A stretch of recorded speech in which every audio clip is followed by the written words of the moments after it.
Haftarat Shemot. The time is coming when Yaakov will take root, Israel will bud and flower, and fill the whole world with a harvest. Adonai will not strike Israel as it did others who struck Israel. He will not kill them as it did the others. Your controversy with her is fully resolved by sending her into exile.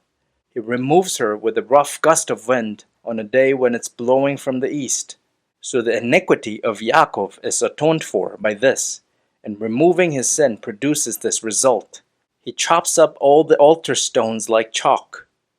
Sacred poles and sun pillars stand no more, for the fortified city is alone, abandoned and deserted like the desert. Calves graze and lie down there, stripping its branches bare. When its harvest dries up, it is broken off. Women come and set it on fire, for this is a people without understanding. Therefore he who made them will not pity them. He who formed them will show them no mercy. On that day, Adonai will beat out the grain between the Euphrates River and the Valley of Egypt, and you will be gathered one by one, people of Israel. On that day, a great shofar will sound. Those lost in the land of Ashur will come, also those scattered through the land of Egypt, and they will worship Adonai on the holy mountain in Jerusalem. Woe to the haughty crown of Ephraim's drunks, to the fading flower of its proud splendor, located at the head of the rich valley, belonging to people overcome by wine. Adonai has summoned strong and powerful. He comes like a hailstorm, a destructive tempest, like a flood of water, rushing, overwhelming. With his hand he hurls them to the ground. The haughty crown of Ephraim's drunks is trampled underfoot, and the fading flower of its proud splendor, located at the head of the rich valley, is like the first ripe fig of summer. Whoever sees it, picks and eats it. On that day, Adonai Tzevaot will be a glorious crown, a brilliant diadem for the remnant of his people.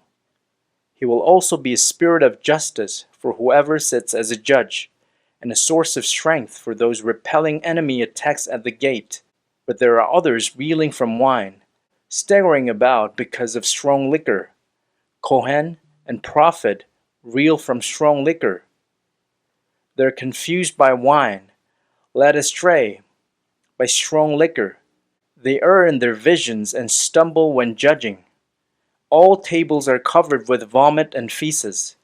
Not a single place is clean. Can no one be taught anything? Can no one understand the message? Must one teach barely weaned toddlers, babies just taken from the breast, so that one has to use nursery rhymes? Tzav la tzav, tzav la tzav, kav la kav, kav la kav, ze'ir sham, ze'ir sham. So with stammering lips in a foreign accent, Adonai will speak to this people. He once told this people, it's time to rest.